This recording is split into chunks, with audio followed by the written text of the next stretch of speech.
Greetings student, welcome back to my channel in 12th class business study. In this video, we are going to discuss the question answer of chapter 3, business environment. Now let us start the question. The first question is, what is meant by business environment? Business environment से आप क्या समझते हैं?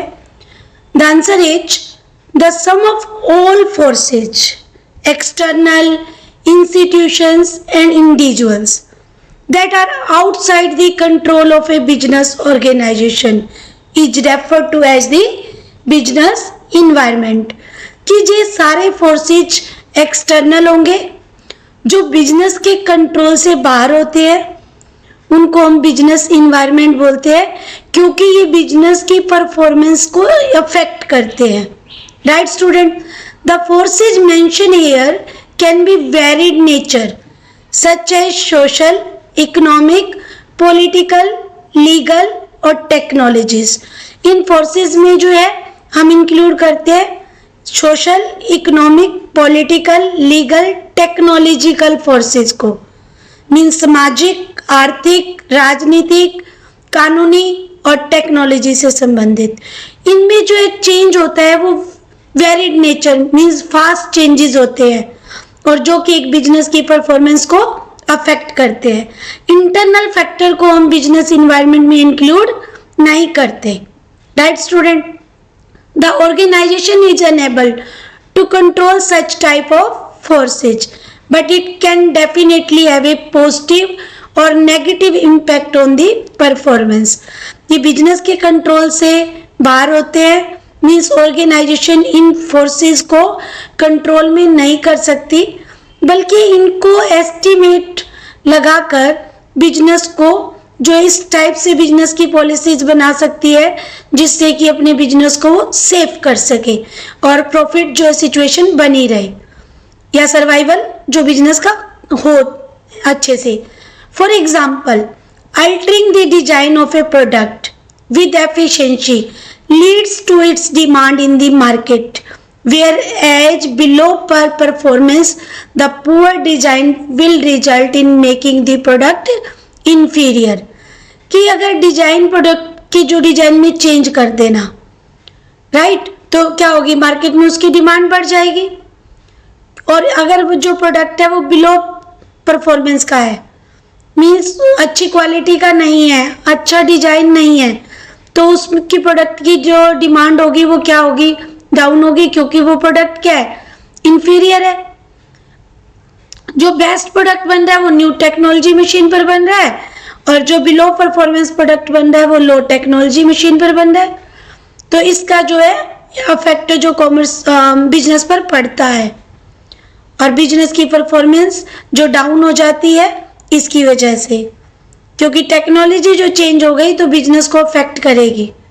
The answer is कि हमारे जो business environment के जो फोर्सेज है उनमें हम social, economic, political, legal, technological सभी फैक्टर को लेते हैं. These factor are out of control of the organization but have a positive और negative impact on the performance.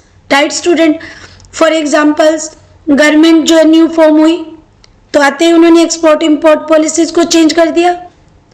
That effect the performance of the organizations. सभी forces का जो effect होता है मे बी पॉजिटिव और may be negative. Right student, now come to the next question.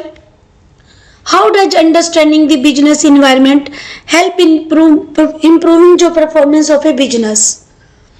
Understanding the business environment properly by the organizations result in developing plans and policies according to the environment. कि business environment की understanding रखना अच्छे से organisation के द्वारा क्या होगा, वो अच्छे से भी प्लान कर पाएगी अपने बिजनेस की बारे में, जो पॉलिसीज बना पाएंगी वो अकॉर्डिंग टू इन्वायरमेंट बना पाएंगी. राइट, क्योंकि उन्होंने इन्वायरमेंट को स्टडी किया है और उन्होंने उसी अकॉर्डिंग बिजनेस के प्लान्स बनाए हैं, पॉलिसीज बनाए हैं. पॉलिसीज मीन्स नीतियां, प्लान्स मीन्स योजनाएं बनाना और इसका रिजल्ट क्या मिलेगा, ग्रेट जो इम्प्रूवमेंट होगी परफॉर्मेंस में. Right, it's also help to counter any negativity that may exist in the market और जो बिजनेस इन्वायरमेंट को अंडरस्टैंड करता है ऑर्गेनाइजेशंस मैनेजर, वो क्या होता है, जो नेगेटिविटी, जो बिजनेस के अंदर थ्रेट्स आने वाली होती है, मीन्स उनका वार्निंग सिग्नल उसे मिल जाता है और वो उसी अकॉर्डिंग स्ट्रेटेजी बनाता है अपने बिजनेस में, ताकि वो मार्केट में जो है सरवाइव कर सके। Right student, this will help an organisation perform at its best every time, ताकि ऑर्गेनाइजेशन जो है हर समय अच्छा परफॉर्म कर पाए। इसलिए जो मार्केट की अंडरस्टैंड करना, मीन्स बिजनेस इन्वायरमेंट को अंडरस्टैंड करना बहुत इम्पोर्टेंट होता है। बिजनेस की जो परफॉर्मेंस है तभी इम्प्रूव होती है जब एक बिजनेस ऑर्गेनाइजेशन जो मैनेजर है वो क्या है, मार्केट को, जो बिजनेस इन्वायरमेंट को स्टडी करता है और उससे क्या होगी, परफॉर्मेंस बिजनेस की डेफिनेटली इम्प्रूव होगी। राइट, इसलिए जो है मार्केट के जो है फोर्सेस को, जितने भी ये फोर्सेस है जिसको हमने बिजनेस इन्वायरमेंट में लिया है, सबको जो है टाइम टू टाइम जो है स्टडी करते रहना चाहिए। राइट, इनके टच में रहना चाहिए। Got this student? Now come to the third question. Give an example to show that a business firm operates within numerous interrelated factors constituting the business environment. Right, means जो ये hint दिया है, highlight the interrelatedness of dimension of business environment. Business जो dimension के points किए थे उसमें एक point था, the various element of business organization are interrelated. ये right student, and the outcome depends on all these elements. The business environment consists of economic, social, technological and legal elements. कि एक business organisation के जितने भी forces होते हैं, right, वो सारे आपस में क्या है, इंटर रिलेटेड है, वो एक दूसरे पर डिपेंड है, एक एलिमेंट दूसरे के ऊपर डिपेंड है। इसी तरह जो बिजनेस इन्वायरमेंट के फोर्सेस है वो भी आपस में क्या है, इंटर रिलेटेड है। हम जो है एक फैक्टर को इजीली एस्टिमेट नहीं कर सकते। जो बिजनेस इन्वायरमेंट है वो इन सब फैक्टर्स के अंदर चेंजेस, एग्रीगेट चेंजेस का रिजल्ट होता है जो एक बिजनेस को अफेक्ट करता है। Let us understand using with example. An automobile company will have the combined impact of all these factors in context of a business environment. First one, if there is global recessions or economic slowdown, it will result in fewer sales of car. Economic factor come into play for purchasing a car and will impact the business. कि अगर global जो recession means मंदी की stage आ जाती है, अगर market के अंदर इकोनॉमिक जो है स्लो हो चुकी है, जो है वैल्यूज जो मनी की जो डाउन हो चुकी है, तो रिजल्ट क्या होगा कि जो कार की जो वैल्यू है, जो डिमांड है वो कम हो जाएगी। डिमांड कम होगी तो सेल्स कम होगी। राइट, तो इट मीन्स इकोनॉमिक फैक्टर ने क्या किया, जो है उसको इफेक्ट किया परचेजिंग कार की, मीन्स सेल्स को इफेक्ट किया कार की, तो इस टाइप से उसने बिजनेस को इफेक्ट किया, बिजनेस पर उसका इम्पैक्ट पड़ा। Right, now second point, due to introduction of new technology, कि अगर इंट्रोडक्शन हो जाता है मार्केट के अंदर न्यू टेक्नोलॉजीज का, राइट, तो वो क्या है, स्टैंडर्ड प्रोडक्ट बनाएगी और जो है अच्छी उसकी डिमांड बनेगी मार्केट में। Car manufacture need to follow that industry standard. कोई भी अगर फर्म है इंडस्ट्री के अंदर, अगर इंडस्ट्रीज के अंदर नई टेक्नोलॉजी आई है तो उसे अडॉप्ट करने में ही बेनिफिट रहता है। This is the impact of technology factor in the business environment. ये टेक्नोलॉजी जो चेंज होना, हर बिजनेस फर्म को जो है अडॉप्ट करनी पड़ेगी उस टेक्नोलॉजी को, अदरवाइज वो क्या होगा, मार्केट में जो है पीछे हो जाएगी। राइट, अगर उसे जो है कॉम्पिटिट करते रहना है, उसे मार्केट में सरवाइव करना है, तो उसे क्या करना पड़ेगा, न्यू टेक्नोलॉजी को अडॉप्ट करना पड़ेगा, क्योंकि न्यू टेक्नोलॉजी के अकॉर्डिंग जो उसके पास पहले से जो टेक्नोलॉजी वाली मशीन है वो ऑब्सोल्यूट हो जाती है। राइट, उसके जो आउटपुट प्रोड्यूस हो रहे हैं वो क्या है, उतनी क्वालिटी के नहीं है जितनी न्यू टेक्नोलॉजी मशीन को यूज करने पर। Right student, now come to the third, with the introduction of GST, car manufacturers can charge GST and GST is mandatory for business, which is a legal factor impacting the business environment. कि जब GST 2017 में जुलाई में introduce हुआ तो GST तो क्या है, charge करना कंपलसरी है। अब कार मैन्युफैक्चर को भी GST चार्ज करना पड़ेगा क्योंकि ये बिजनेस के लिए मैंडेटरी है। तो उसका क्या होगा, जो प्राइस इंक्रीज होगा कार का, तो इस टाइप से क्या है, उसकी सेल्स भी इफेक्ट होगी। तो ये लीगल फैक्टर है जो बिजनेस के ऊपर जिसका इम्पैक्ट पड़ रहा है। राइट स्टूडेंट, तो these are 3 examples of the business environment, means economic, social, technology, legal. Right, now come to the question 4th। Krishna furnitures जो started its operation in the year 1954 and emerged in the market leader in industry। उन्होंने जो अपना business start किया 1954 में और market के leader बन गए, जो इंडस्ट्री मार्केट थी, because of their original design and efficiency in operation. Reason क्या था कि डिजाइन और एफिशिएंसी जो है उनके वर्क में वो एफिशिएंट वर्क कर रहे थे। They had a steady demand for their product but over the year they found their market share decline. पहले तो क्या थी, मार्केट में उनकी डिमांड थी, फिर क्या वो धीरे धीरे प्रोडक्ट की डिमांड कम हुई और मार्केट जो शेयर उनका कम हो गया because of new entrants in the field, क्योंकि उनके कॉम्पिटिटर मार्केट में एंटर कर चुके थे। The firm decided to review their operations and decided that in order to meet the competition.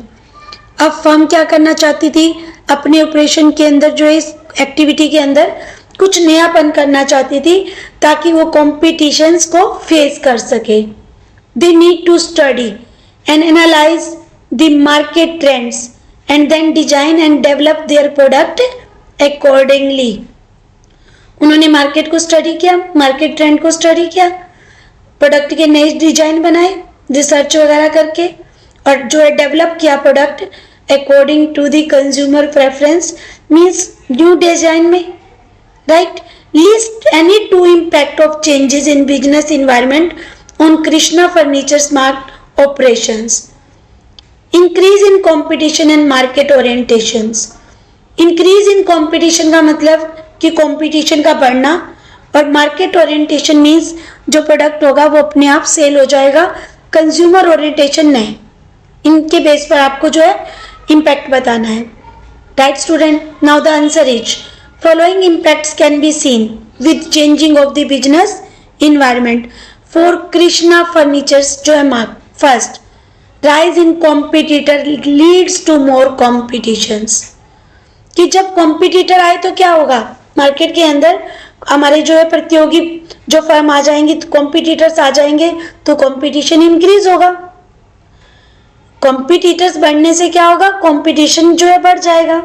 Second, innovation in design is needed to differentiate their products from that of their competitors।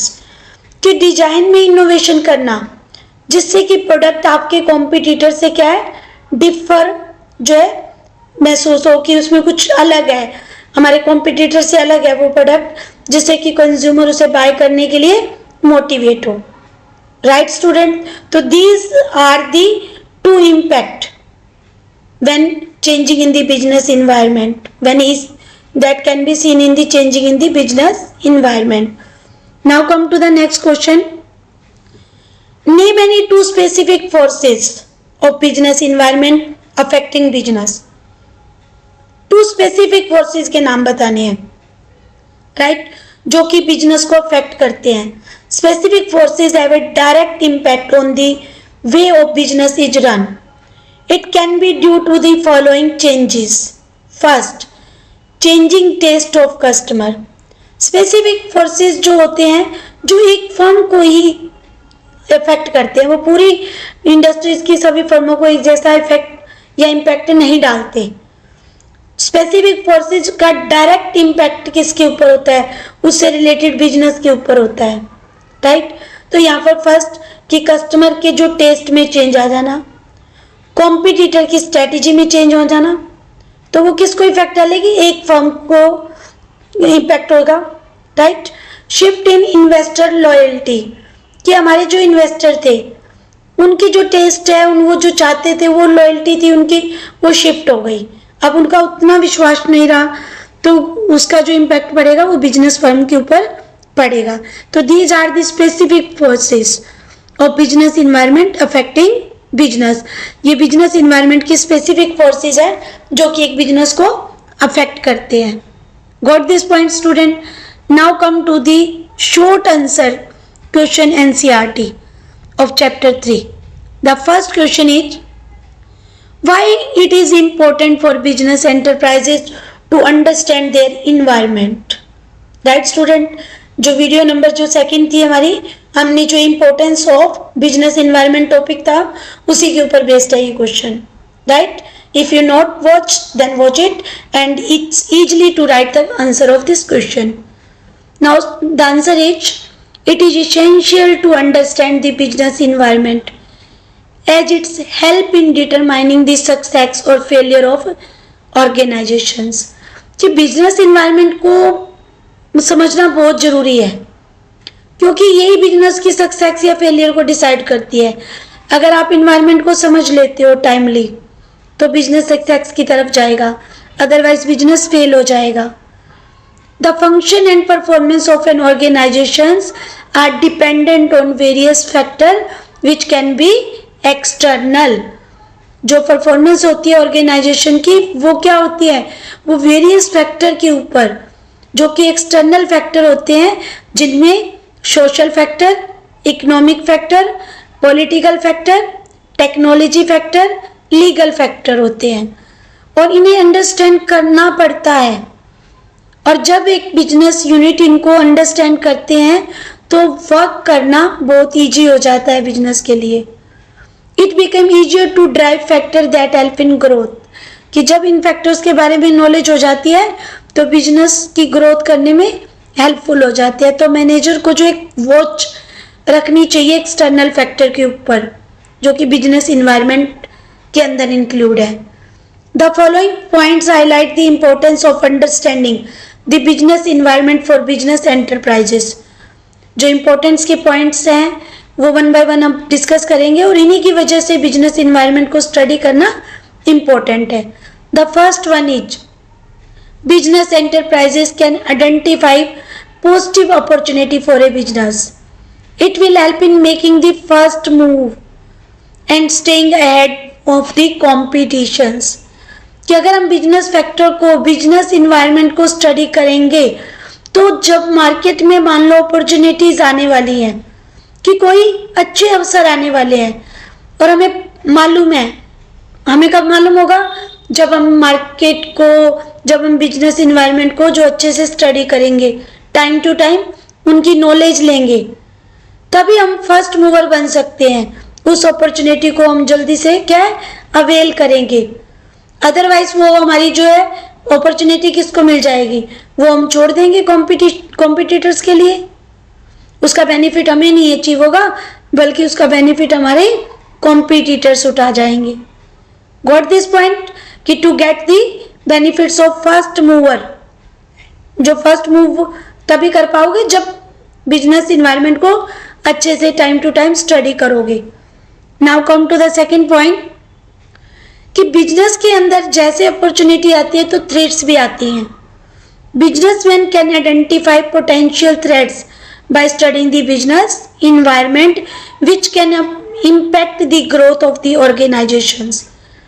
Therefore, a study of the business environment proves beneficial for identifying threats and determine the best solutions to neutralize the threat. कि अगर जैसे opportunity आती है तो वैसे business में कई बार क्या है, खतरे मीन्स थ्रेट्स भी आती हैं, और जो बिजनेस ऑर्गेनाइजेशन की ग्रोथ को, उसके ग्रोथ पर क्या होता है, उसका इम्पैक्ट होता है। इसलिए एनवायरनमेंट को स्टडी करना चाहिए, क्योंकि स्टडी करना क्या है, बेनिफिशियल होता है, क्योंकि मालूम हो जाती हैं कि थ्रेट्स आने वाली हैं ये, और टाइमली क्या है, जो मैनेजर होगा बिजनेस का वो उनका बेस्ट सॉल्यूशन ढूंढ लेगा, उन थ्रेट से फेस करने के लिए कि उसको फॉर एग्जांपल जैसे कॉम्पिटिटर आने वाले हैं और वो मार्केट के अंदर अपना न्यू प्रोडक्ट लॉन्च करने वाले हैं, तो हमारे जो ऑर्गेनाइजेशन के मैनेजर है वो क्या सोचेंगे, या तो अपने प्रोडक्ट की क्वालिटी को इम्प्रूव करें या लो कॉस्ट पे प्रोवाइड करें, तभी तो वो फेस कर पाएंगे उस कंपटीशन को। राइट स्टूडेंट, तो इस प्रकार जो नेगेटिव जो चेंजेस आने वाले हैं या वार्निंग सिग्नल जो हमें मिल जाता है बिजनेस इन्वायरमेंट को जो स्टडी करने पर, तो उससे जो फर्म अपने आप को सेव करने के लिए स्टेप उठाती है ताकि बिजनेस को सरवाइव किया जा सके। Got this point student? Now come to the third, various resources are required for a business to run. एक बिजनेस को रन करने के लिए वेरियस रिसोर्सेज की नीड होती है, जैसे man, machine, money, material. Right, तो इनको टैपिंग करना मीन्स यूजफुल रिसोर्सेज हमें सोसाइटी से मिलते हैं, बिजनेस इन्वायरमेंट से मिलते हैं, और बिजनेस इन्वायरमेंट से रिसोर्सेज लेना ये क्या है कि एक बहुत इम्पोर्टेंट टास्क होता है। और जब हम मार्केट को जो स्टडी करेंगे, इन्वायरमेंट को स्टडी करेंगे, तभी हमें जो इजीली पता लग सकता है कि कौन से यूजफुल रिसोर्सेज है जो हमारे बिजनेस के लिए बेनिफिशियल है। These inputs are use to create various product, और इन्हीं इनपुट्स को जो ये यूजफुल रिसोर्सेज है इन्हें ही यूज करके एक बिजनेस जो फॉर्म होती है वो क्या करती है, प्रोडक्ट बनाती है फॉर कंज्यूमर, ताकि वो अपनी डिमांड को सेटिस्फाई कर सके। Right, now come to the fourth point, business environment is of dynamic nature. Business environment dynamic nature का है क्योंकि इनमें जो चेंजेस होते रहते हैं वो फास्ट चेंजेस होते हैं। टेक्नोलॉजी चेंज होना, कंज्यूमर की प्रेफरेंस चेंज होना, या गवर्नमेंट पॉलिसीज में चेंज हो जाना। राइट, तो ये क्या होते हैं, चेंजेस बहुत फास्ट होते हैं। Knowing the business environment will make things easier to adapt easily to the change. जब हम बिजनेस इन्वायरमेंट को जानेंगे तभी हम इन चेंजेस को इजीली अडेप्ट कर पाएंगे, अदरवाइज डिफिकल्ट होगा। इतनी जल्दी जो चेंजेस को फॉलो अप करना बहुत डिफिकल्ट होता है। राइट, बट मार्केट जब बिजनेस इन्वायरमेंट को जब हम टैली करते हैं तो हम इजीली जो है फेस कर सकते हैं एक डायनेमिक नेचर इन्वायरमेंट के साथ। Right student, now come to the next fifth, study of the business environment help in formulating new plans and policies as per the market trends. कि जब बिजनेस इन्वायरमेंट को study करेंगे तो environment में changes के according business के अंदर new plans बनाए जाएंगे, पॉलिसीज बनाई जाएंगी, मीन्स नीतियाँ और योजनाएं बनाई जाएंगी जो कि मार्केट ट्रेंड पे डिपेंड होंगे, और which make it's more relevant for the current scenario. और आज आप करंट में देखते हो कि इन फैक्टर्स के अंदर, फोर्सेज के अंदर जो बिजनेस इन्वायरमेंट के हैं बहुत क्विकली चेंजेस होते हैं। राइट, तो इसके अकॉर्डिंग हम बिजनेस की प्लान्स और पॉलिसीज बनाने में जो है हम जो है सक्षम हो जाएंगे। Sixth, analyse the business environment will result a better performance for the organisations. कि अगर हम इस टाइप से बिजनेस इन्वायरमेंट को स्टडी करेंगे तो डेफिनेटली जो है परफॉर्मेंस होगी ऑर्गेनाइजेशन की, वो बेटर रिजल्ट देगी। राइट स्टूडेंट, और हमें जो एक्सपेक्टेशन पता लग जाएंगी कि अलग अलग जो हमारी पार्टीज है, फॉर एग्जाम्पल कंज्यूमर है, सप्लायर है, गवर्नमेंट है, वो हमारे बिजनेस से क्या रिटर्न की होप करती हैं। जब हमें ये पता लग जाएगा तो हम जो है ईजिली उनको जो है वही रिटर्न में प्रोवाइड करके जो उनको अपने बिजनेस के लिए जो है आगे और इन्वेस्टमेंट करने के लिए जो मोटिवेट कर सकते हैं। तो बिजनेस इन्वायरमेंट को स्टडी करना बहुत कंपल्सरी है। Right student, now come to the second question, explain the following terms. कि इन टर्म्स को एक्सप्लेन करना है। The first is liberalisation, second privatisation, third globalisations और लिबरलाइजेशंस। फर्स्ट हम कर रहे हैं लिबरलाइजेशंस। तीन टर्म्स हैं, लिबरलाइजेशन, प्राइवेटाइजेशन और ग्लोबलाइजेशन। फर्स्ट हम लिबरलाइजेशन को जो है लिबरल जो कि एक प्रोसेस है उसको एक्सप्लेन करेंगे। लिबरलाइजेशन मीन्स प्रोसेस और means of the elimination of the control of the state over economic activity. ये हमारे लिबरलाइजेशन मीन्स उदारीकरण एक प्रोसेस है जिसके अंदर जो फर्म के ऊपर एक्स्ट्रा जो कंट्रोल होता है इकोनॉमिक एक्टिविटीज का या स्टेट के द्वारा, वो क्या है, एलिमिनेट कर दिया जाता है। Unshackle the economy from bureaucratic cobweb means जो अननेसेसरी जो रिस्ट्रिक्शन लगी होती है उनसे फ्री कर देना। तो इससे क्या होगा, एंटरप्राइजेस को डिसीजन लेने में हेल्प मिलेगी और गवर्नमेंट इंटरफेरेंस क्या होगी, एलिमिनेट्स हो जाएगी, right. The purpose of liberalisation is to increase competition between enterprises. और लिबरलाइजेशन का जो मेन पर्पज क्या है, कॉम्पिटिशन इंक्रीज करना। क्योंकि 1991 की जो पॉलिसीज बनाई गई थी इंडस्ट्रियल पॉलिसीज, उसका मेन फोकस था इंडस्ट्री सेटअप करना। पहले मोस्टली इंडस्ट्री प्राइवेट सेक्टर में तो होती ही नहीं थी, पब्लिक में होती थी। और फिर क्या किया गया, कम करके 3 इंडस्ट्रीज ओनली रह गई पब्लिक सेक्टर के लिए, बाकी सारी इंडस्ट्रीज प्राइवेट सेक्टर के लिए ओपन कर दी। मेन पर्पस था encourage foreign trade between countries, कि फॉरेन एक्सचेंज आनी चाहिए हमारे यहाँ, दूसरी फॉरेन कंट्री के साथ हमारा ट्रेड बढ़ना चाहिए, राइट। हम जो है हमारा बिजनेस एक्सटेंड होना चाहिए ग्लोबल जो है ट्रेंड की ओर, मीन्स ग्लोबल लेवल तक हमारा बिजनेस एक्सटेंड होना चाहिए। The opening of the economy improves the economic development of a nations by the inflow of funds from foreign resources। कि इकोनॉमिक की डेवलपमेंट लाना, एक नेशंस की डेवलपमेंट लाना कब वो पॉसिबल था, जब फंड आए हमारे पास, फॉरेन रिसोर्स से, तभी एक जो कंट्री डेवलप हो सकती है। और ये वर्क किया गया था लिबरलाइजेशन में, जिसमें कंट्री को जो अननेसेसरी जो है सेटअप करने के लिए किसी भी बिजनेस यूनिट को बहुत सी फॉर्मेलिटीज करनी पड़ती थी, वो सब खत्म कर दी और इंडस्ट्री जो है प्राइवेटाइजेशन के ऊपर जो है फोकस करने के लिए उन्हें जो फ्री कर दिया कि लाइसेंस जैसे लेना पहले बहुत सी इंडस्ट्रीज के लिए नेसेसरी था, फिर फ्री कर दिया ताकि मोस्टली जो है इंडस्ट्रीज सेटअप हो सकें, right. Now come to the privatisations. Privatization can be explained as the process of transfer of ownership from the public sector to the private sectors।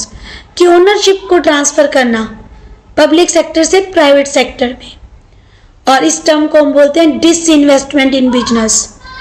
कि पब्लिक सेक्टर इंडस्ट्री क्या कर रही थी, अपने मार्केट में share cell कर रही थी प्राइवेट पीपल्स को, ताकि प्राइवेट जो है फर्म जो लोग जो है एंटर कर सके इंडस्ट्रीज के अंदर। मेन पर्पज क्या था, privatisation aims at reducing government ownership in industries. कि इंडस्ट्रीज प्राइवेट में हैंड में आ जाए, गवर्नमेंट ओनरशिप जो इंडस्ट्रीज के ऊपर है वो उसको रिड्यूस करना मेन जो मोटिव था। It reduces the workload on the public enterprises. और पब्लिक एंटरप्राइजेस के ऊपर जो वर्कलोड था उसको रिड्यूस करना, ये भी एक मेन मोटिव था इकोनॉमिक डेवलपमेंट लाने का। और फॉरेन डायरेक्ट इन्वेस्टमेंट को एनकरेज करना, इसलिए इंडस्ट्रीज को जो पब्लिक सेक्टर के अंडर थी पहले उनको प्राइवेटाइज किया जा रहा था, क्योंकि क्विक वर्किंग होती है प्राइवेटाइजेशन में एज कंपैरिजन जो है पब्लिक के, राइट। पब्लिक में तो क्या होता था, रेड टेपिज्म मीन्स फाइलों के ढेर लगे रहते थे, उन शॉर्ट जो नहीं किया जाता था इजिली, बट प्राइवेटाइजेशन में क्विक वर्क होता है। तो इस टाइप से जो प्राइवेट इंडस्ट्रीज जो सेटअप करने का मोटिव था प्राइवेटाइजेशन में। Now third is globalisation. Globalisation can be understood as the integration of the national economy with the world economy. कि बिजनेस को इंटरनेशनल लेवल तक एक्सटेंड करना। It represent a free flow of informations, technology, goods and service, ideas, capital, ये सब चीजें जो आपस में शेयर हो। कौन कौन सी, कि इंफॉर्मेशन, टेक्नोलॉजी, गुड्स और service, ideas, right. Different countries जो है लोग आपस में शेयर करें, इंटरनेशनल लेवल तक बिजनेस को एक्सपेंड कर सके। Globalisation helps in improving cross border connectivity between different market in the form of investment, trade and cultural exchange, कि आपस में जो ट्रेड करें, इन्वेस्टमेंट बढ़े और कल्चरल जो एक्सचेंज भी हो। ये मेन पर्पस था ग्लोबलाइजेशन लाने का, मीन्स बॉर्डर क्रॉस करना, ताकि हमारी जो है इंडिया की इम्प्रूवमेंट हो, उनका स्टेटस बढ़े, राइट। ये मेन पर्पस था ग्लोबलाइजेशन का। Got this point student? Now come to the third. Briefly discuss the impact of government policy changes on the business and industries, कि ब्रीफ में डिस्कस कीजिए कि जो गवर्नमेंट पॉलिसीज बनाई गई थी या गवर्नमेंट पॉलिसीज में जो चेंज किया गया था उसने बिजनेस और इंडस्ट्री पर इम्पैक्ट किया, right. The answer is government policies has the following impact on the business and industries. First, by relaxing the licensing policies and reducing import duties, कि लाइसेंस पॉलिसीज में relaxation कर दी गई। नई policy के according क्या थे, licence पहले सभी कंपनीज को लेना जो मोस्टली कंपलसरी थे, फिर रिड्यूस करके केवल 3 कंपनीज बच गई थी जिनमें लाइसेंस लेना जरूरी होता था। इंपोर्ट ड्यूटीज कम कर दी गई, कि जब बाहर से गुड्स मंगवाते थे तो उनके ऊपर जो चार्जेस लगते थे उसको रिड्यूस कर दिया गया। डोमेस्टिक फर्म जो उनको फेस करना पड़ता था टफ कॉम्पिटिशन्स, वो अब इतना फेस नहीं करना पड़ेगा क्योंकि इंपोर्ट ड्यूटी को रिड्यूस कर दिया गया, लाइसेंस रिमूव कर दिए गए। मोर players will be in the field, जब अगर ये दोनों काम कर दिए गए तो क्या होगा, कॉम्पिटिटर्स आएंगे, मोर प्लेयर्स बिजनेस फील्ड में आएंगे और वो कंपटीशन जो क्रिएट होगा और क्या होगा, लोगों को एम्प्लॉयमेंट मिलेगी, नेशनल जो है इनकम बढ़ेगी, right student. Now come to the second. Due to the increase in competition consumer are flooded the choice of goods and services, कि जैसे कंपटीशन बढ़ता है तो क्या होगा, गुड्स और सर्विस के प्रति कंज्यूमर की चॉइस भी जो इंक्रीज हो जाती है, क्योंकि उनके पास अब जो चॉइसेस हो जाती हैं तो कंज्यूमर की डिमांड इंक्रीज हो जाती है कि बेटर क्वालिटी प्रोडक्ट मिलना चाहिए या सर्विस मिलनी चाहिए लोएस्ट कॉस्ट पर, क्योंकि कॉम्पिटिटर्स जो है इजली है वो भी अपने आप को बेस्ट जो शो करने के लिए इस टाइप से चेंज करेंगे, अपने प्रोडक्ट में कुछ एक्स्ट्रा देने की कोशिश करेंगे ताकि वो सरवाइव कर पाए बिजनेस फील्ड में। Now come to the third. Government policy changes result in changes in the business policies of the business enterprises for sustaining the making a profit while following the current policies set by the government। जब भी government ने policy change की तो उस changes का impact business enterprises पर होता है ताकि बिजनेस यूनिट अपने आप को सस्टेन कर सके, प्रॉफिट अर्न कर सके।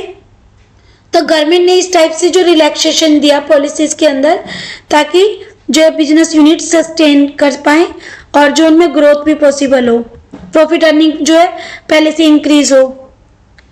Fourth, with increasing competitions firm need to reach customers with product and hence they adopt more innovative ways to promote their product by using updated technologies, कि जब भी कंपटीशन बढ़ता है तो कस्टमर की डिमांड है जो वो प्रोडक्ट के प्रति क्या हो जाती है, वो भी चेंज होती है।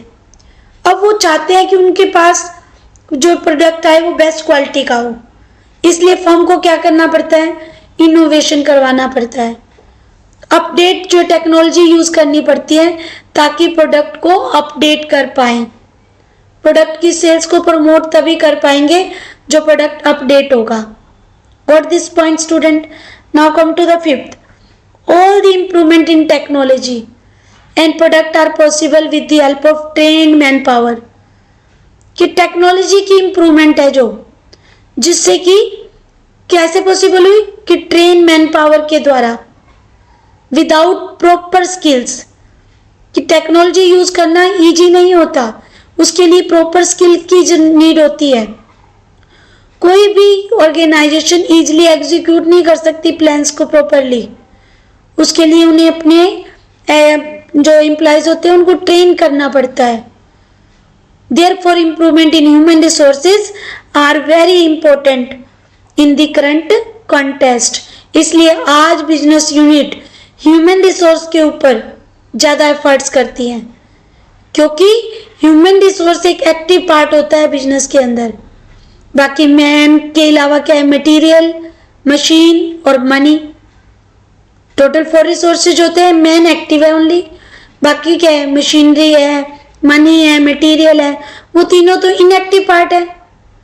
इफ मैन एक्टिव पार्ट होगा तो वो क्या करेगा, वो इन तीनों इनएक्टिव पार्ट को मीन्स पैसिव पार्ट्स को बहुत अच्छे से यूज करेगा, राइट। तो ऐसा ही पॉलिसीज में चेंज करके कि न्यू टेक्नोलॉजी की इंप्रूवमेंट को अडॉप्ट किया जाए बिजनेस यूनिट के द्वारा, जिससे कि बिजनेस में जो है कंपटीशन बढ़े। कंपटीशन बढ़ने से क्या होगा, नई इंडस्ट्री जो है, जो ऑलरेडी एग्जिस्टिंग इंडस्ट्री है, वो भी क्या करेंगी, इनोवेशन पे फोकस करेंगी, और कंट्री धीरे धीरे क्या होगी, जो डेवलप होगी, क्योंकि वहाँ के लोगों का स्टैंडर्ड ऑफ जो लिविंग होगा वो भी धीरे धीरे इंप्रूव होगा। Now come to the 6, market orientation has become important as customer have become more demanding and hence business need to analyze the market before launching any product। पहले क्या होता था, बिजनेस यूनिट होती थी, गुड्स बना देती थी, कॉम्पिटिटर्स तो होते नहीं थे, इट मीन्स मार्केट में और प्रोडक्ट नहीं होते थे, तो वो प्रोडक्ट अपने आप सेल हो जाते थे।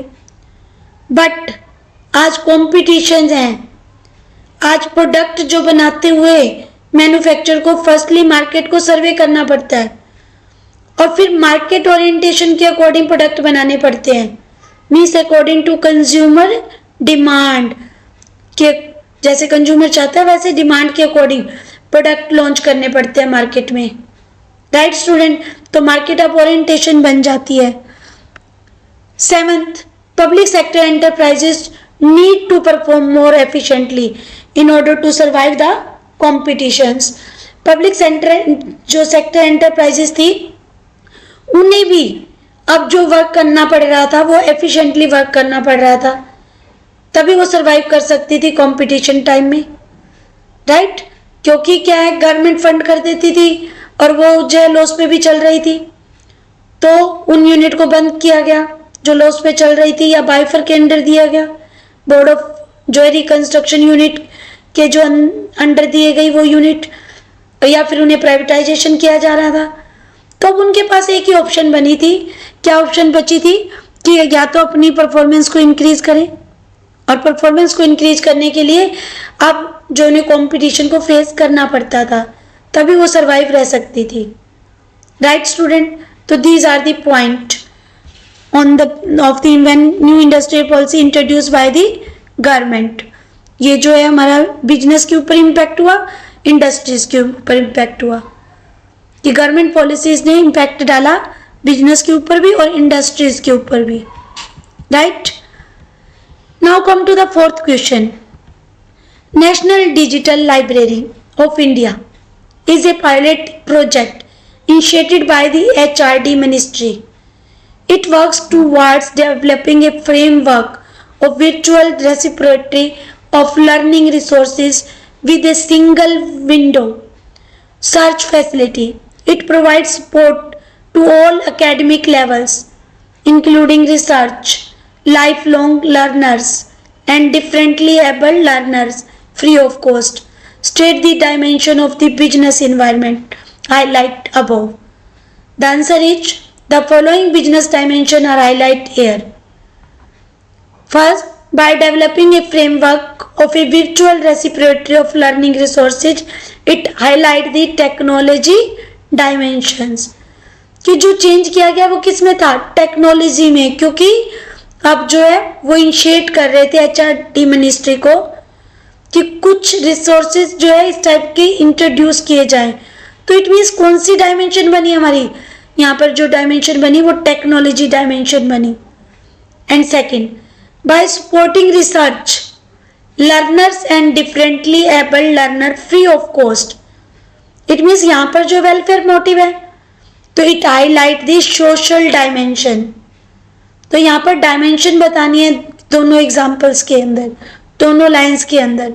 तो फर्स्ट में जो टेक्नोलॉजी डायमेंशंस थी, राइट, क्योंकि रिसर्च करके जो है नए रिसोर्सेज जो है इस टाइप के जो फ्रेम किए जा रहे थे, तो टेक्नोलॉजी डायमेंशन, और सेकंड सोशल डायमेंशन, क्योंकि जो कोशिश की जा रही थी वो फ्री ऑफ कॉस्ट प्रोवाइड करने की जा रही थी कि रिसर्चर को सपोर्ट किया जाए, लर्नर को सपोर्ट किया जाए फ्री ऑफ कॉस्ट, तो सोशल डायमेंशन।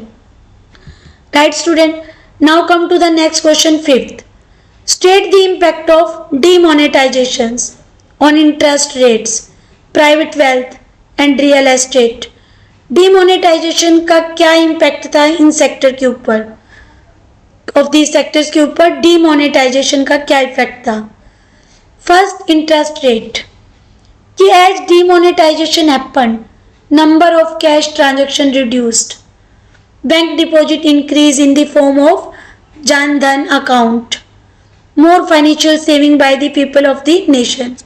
अगर इंटरेस्ट रेट है वो चेंज होती है, फॉर एग्जाम्पल कि इंटरेस्ट रेट क्या कर दी, इंक्रीज कर दी, तो बैंक डिपॉजिट्स बढ़ जाएंगे, मोर फाइनेंशियल सेविंग जो करेंगे लोग नेशंस के अंदर, राइट। कैश ट्रांजैक्शन को कम कर देंगे क्योंकि इंटरेस्ट रेट उन्हें अच्छी मिल रही है जो बैंक से, तो ट्रांजैक्शन करना बंद कर देंगे।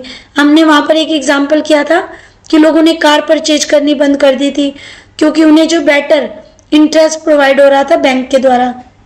Second, public wealth, private wealth saw a decline as large volume transaction were not possible with old notes, कि ओल्ड नोट से ट्रांजैक्शन करना पॉसिबल नहीं होता when demonetization occur, कि कुछ नोट बंद कर दिए जाते हैं, वो मार्केट में अब नहीं रन कर पाएंगे, तो वो क्या करते हैं, बैंक को रिटर्न करने पड़ते हैं, या कुछ टाइम लिमिट दे दिया जाता है, या फिक्स ट्रांजैक्शंस दे दी जाती है कि वहीं वो जो है इजीली आप उनको जो है एक्सचेंज कर सकते हो, इजीली उनसे चीज़ें परचेज कर सकते हो, कुछ फिक्स प्लेसेस होते हैं, अदरवाइज क्या होते हैं वो मार्केट में सर्कुलेट नहीं कर पाएंगे।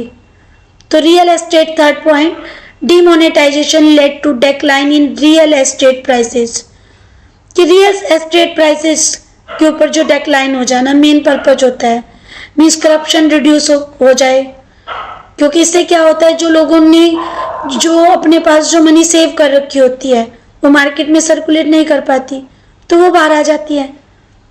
The real estate industry witness A drop in business, और इस टाइप से इंडस्ट्रीज क्या होती है एकदम जो है डाउनफॉल होता है बिजनेस के अंदर, राइट। तो these are the impact of demonetisation on interest rate, private wealth and real estate, कि डीमोनेटाइजेशन का इंटरेस्ट रेट पर इफेक्ट होना, प्राइवेट वेल्थ के ऊपर या रियल एस्टेट के ऊपर इफेक्ट होना, राइट।